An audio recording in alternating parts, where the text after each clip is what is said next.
முதலமைச்சர் விஜய் அவரோட மனைவி சங்கீதா விவாகரத்து வேண்டாம், அந்த மனு எல்லாத்தையும் வாபஸ் வாங்கிக்கிறேன் அப்படின்னு சொன்னதுக்கு பிறகு ஒருத்தரோட ரியாக்ஷன் ஒரு மாதிரி இருந்திருக்கு. இந்த மாதிரி சுச்சுவேஷன்ல ஆஸ் ஏ ஃப்ரெண்டா ஒரு வெல்விஷரா த்ரிஷா அவங்க முதலமைச்சர் விஜய் அவங்களுக்கு கால் பண்ணி தன்னோட வாழ்த்துக்களை ஷேர் பண்ணிடுறதா தகவல் கிடைச்சிருக்குது. அதோட விவரத்தை தான் இந்த வழியில பார்க்க போறோம். முதலமைச்சர் விஜய் அப்புறம் சங்கீதா இவங்களோட விவாகரத்தை பத்தியான விஷயங்கள் கடந்த பிப்ரவரி மாசம் ஆரம்பிச்சது. பிப்ரவரி மாசம் இந்த மனு கோர்ட்டுக்கு வந்துச்சு.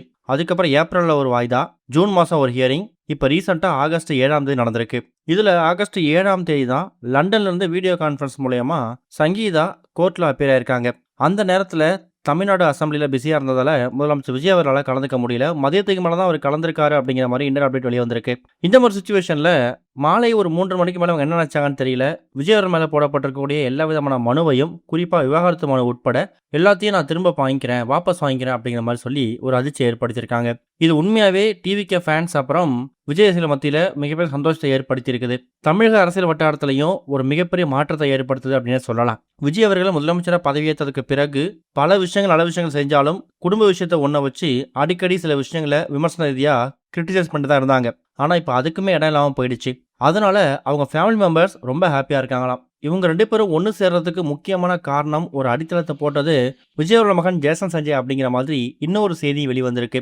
இந்த ஒரு சுச்சுவேஷன்ல இப்போ அவங்க 2 பேரும் ஒன்று சேர்ந்து வாழ முடிவெடுத்திருக்காங்கல்ல, இதுக்கு நிறைய பேர் வாழ்த்துக்கள் அவங்க செல்லம் தெரிவிக்க ஆரம்பிச்சிருக்காங்க. நிறைய பேர் பர்சனலாக கால் பண்ணியும், சில பேர் அவங்களோட ஃபேமிலி மெம்பர்ஸ் மூலியமாகவும் அவங்களோட விஷயத்தை கன்வே பண்ணிட்டு இருக்காங்க. இதுக்கிடையில விஜய் அவர்களோட ஒரு வெல்விஷராகவும் ஒரு ஃப்ரெண்டாகவும் இருக்கக்கூடியவங்க தான் த்ரிஷா. சொல்லப்போனால் விஜய் அப்புறம் த்ரிஷா இவங்களை பற்றி பொதுவெளிகளில் என்ன மாதிரி பேச்சுக்கள் அடிபட்டு வந்துட்டு இருக்கு, குறிப்பாக சங்கீதா அவங்க விவாகரத்து கேட்டதுக்கு பிறகு என்ன மாதிரி விஷயங்கள் சர்ச்சையாக வெளிவந்துச்சு அப்படிங்கிறது நம்ம எல்லாருக்குமே தெரியும். இப்போ அவங்க மனைவியோட விஜய் அவர்கள் ஒன்று சேர போகிறாங்க இல்லையா, இந்த விஷயத்தில் அவங்க ஃபேமிலி மெம்பர்ஸ் மாதிரியே த்ரிஷா அவங்களும் ரொம்பவே சந்தோஷம் இருக்காங்களாம். இதுக்காக பர்சனலாக விஜய் அவங்களுக்கு கால் பண்ணி தன்னோட வாழ்த்துக்கள் தெரிவித்ததாகவும், வாழ்க்கையில் அப்பப்போ சில கசப்பான அனுபவங்கள் வர்றது போகிறது இயல்பான ஒன்று தான், அதுக்காக நம்ம அதை மட்டுமே நினச்சிக்கிட்டு பாஸ்ட் லைஃப்பை விட்டுறக்கூடாது. ஒய்ஃப் அப்படிங்கிறவங்க கடைசி வரைக்கும் உங்கள் கூட இருக்கக்கூடியவங்க. 1999 இப்போ வரைக்கும் கிட்டத்தட்ட ஒரு 25 வருஷம் கூட அவங்க திருமண வாழ்க்கையில் அணைஞ்சிருந்திருக்காங்க. வரக்கூடிய சோஷியல் மீடியாவில் வரக்கூடிய முகம் தேர்ந்த நபர்கள் போடக்கூடிய பதிவுக்காகவோ இல்லை மற்றவங்க பேரோட விஷயத்துக்காகவோ நீங்கள் உங்கள் மனைவியை வெறுக்க வேணாம், அவங்கள ஒதுக்க வேணாம். அவங்க உங்கள் மேலே இருக்கக்கூடிய விஷயங்களை ஏற்றுக்கிட்டு அவங்க இப்போ விவாகரத்தை வாங்க வேணாம், ரத்து பண்ணுற அளவுக்கு அவங்க ஒரு ஸ்டெப் ஏறி வந்திருக்காங்க.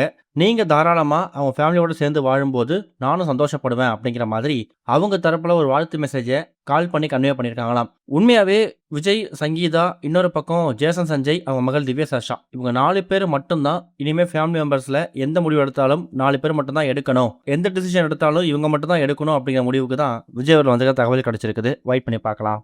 இது வரைக்கும் கனெக்டிங் டிவிக்கு சப்ஸ்கிரைப் பண்ணனா மறக்காமல் சப்ஸ்கிரைப் பண்ணிக்கங்க. உடனடி அப்டேட்ஸ் பெறுவதற்கு நோட்டிஃபிகேஷன் பெல்லையும் கிளிக் பண்ணிக்கங்க.